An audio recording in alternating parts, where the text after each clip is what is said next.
Sebanyak 200-an peserta aksi demo memadati pintu gerbang DPRD Solo pada hari Kamis kemarin, tanggal 23 Juni tahun 2022. Tak lupa puluhan poster dibentang dalam aksi tersebut. Aksi damai itu dilakukan oleh Aliansi Warga Solo (AWS). Lalu apa saja isi tuntutan demo tersebut?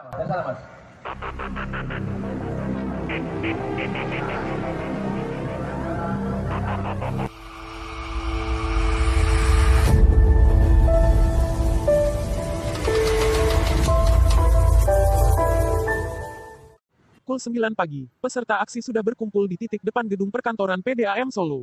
Beberapa poster dan spanduk juga sudah disiapkan dengan rapi. Tepat pada pukul 10, peserta yang berjumlah kurang lebih 200 orang, berjalan tertib.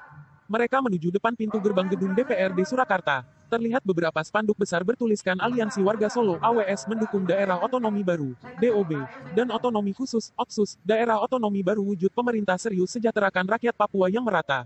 Juga puluhan poster kecil, diantaranya bertuliskan DOB Papua Rakyat Semakin Sejahtera, DOB Papua Memperkokoh NKRI, DOB Yes.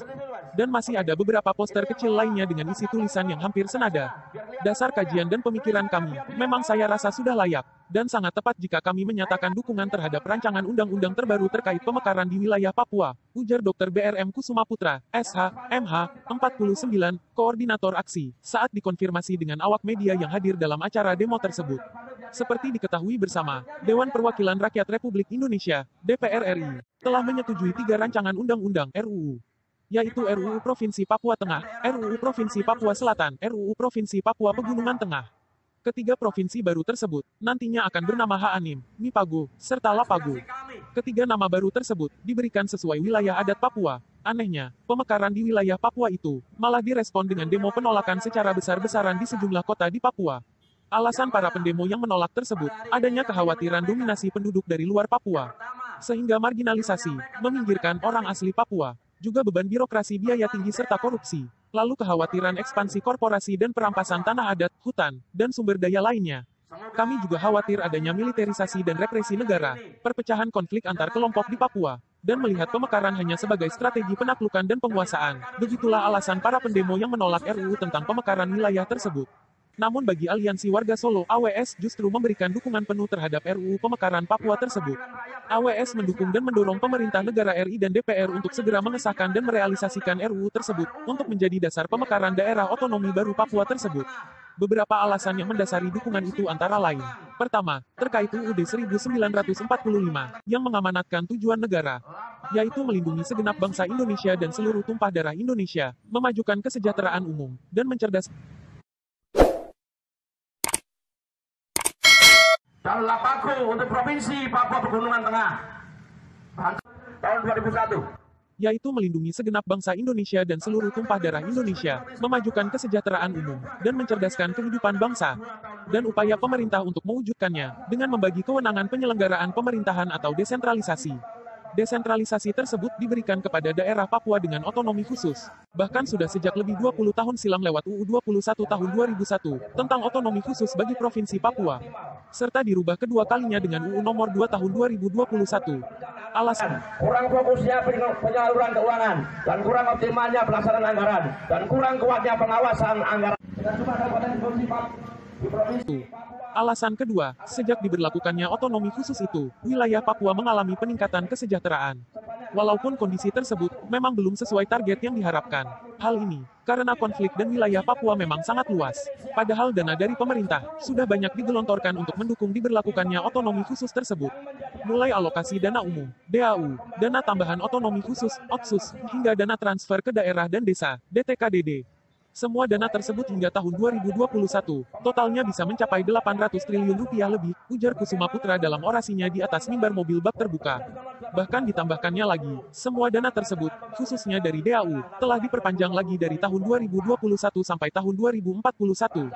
Dan yang mencengangkan, masih ditambah hingga 2,25% dari DAU nasional. 61 tokoh Papua yang hadir dalam audiensi dengan Presiden Republik Indonesia tanggal 10 September 2019 di Istana Negara, dan landasan hukum atas pemekaran yang sudah diatur dalam pasal 76 ayat 1 Undang-Undang nomor 2 tahun 2021 tentang perubahan kedua atas Undang-Undang nomor 21 tahun 2021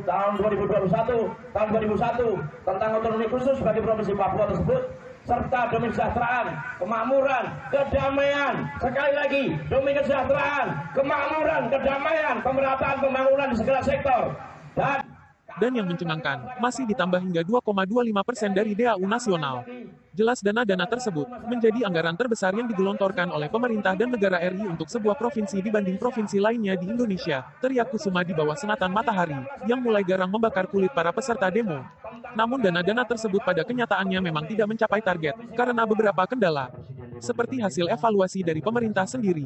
Misalnya, fakta bahwa tata kelola dana otonomi khusus tersebut tidak optimal.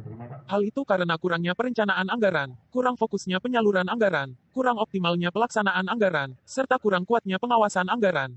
Faktor yang lain adalah masalah kondisi geografis dan keamanan. Melihat kondisi geografis yang sangat luas, juga beragamnya budaya dan adat serta suku di Papua, jelas banyak gangguan keamanan ataupun konflik-konflik yang terjadi. Sehingga, langkah untuk mereduksi dan mengatasi gangguan keamanan, yaitu dengan melakukan pembangunan inklusif.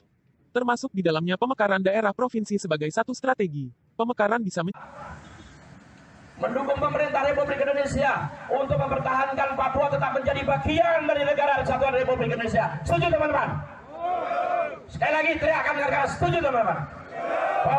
Sebagai satu strategi, pemekaran bisa menjadi strategi meredam konflik, dengan dasar pemekaran yang disesuaikan dengan wilayah adat dan tokoh wilayah adatnya masing-masing.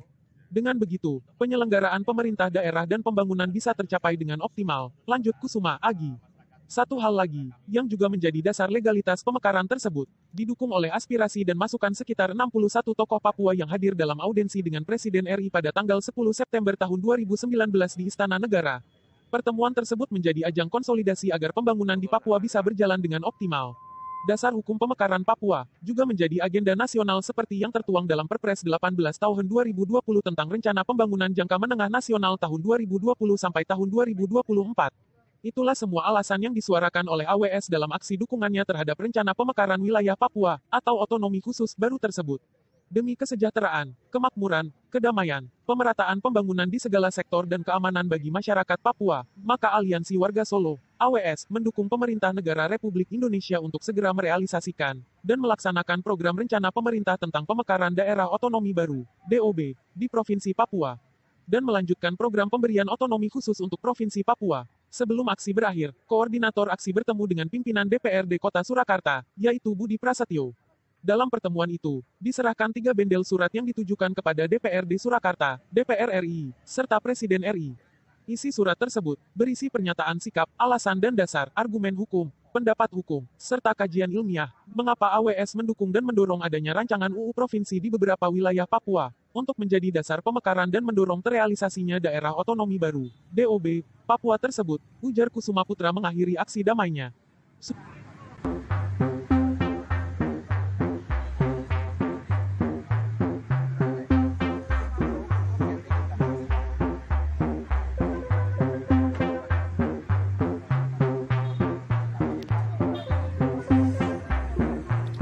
Menyatakan dukungan penuh kepada pemerintah Republik Indonesia dan khususnya kepada Presiden dan DPR RI Republik Indonesia untuk segera merealisasikan dan mengesahkan rancangan undang-undang daerah otonomi baru di Papua. Kenapa demikian? Karena kami menganggap bahwa inilah solusi yang terbaik, bagi seluruh rakyat di Papua, supaya pemerataan pembangunan lebih baik, kesehatan juga lebih baik, peningkatan pendidikan juga lebih baik, dan minimal bisa menekan tingkat konflik yang ada di Papua. Oleh karena itu, luas, sehingga otomatis keamanan pun juga menjadi permasalahan, kesehatan menjadi permasalahan, lalu pendidikan menjadi permasalahan. Dengan adanya otonomi baru tersebut, maka di situ ada provinsi baru. Ketika ada provinsi baru, di situ ada kabupaten baru, di situ ada polsek, ada polres, ada kodam, ada korem, ada kodim. Sehingga apa? Sehingga stabilitas keamanan bisa lebih terjaga. Ketika ada konflik, masyarakat lebih cepat mengakses untuk penanggulangan keamanan. Ini pasti. Terima kasih.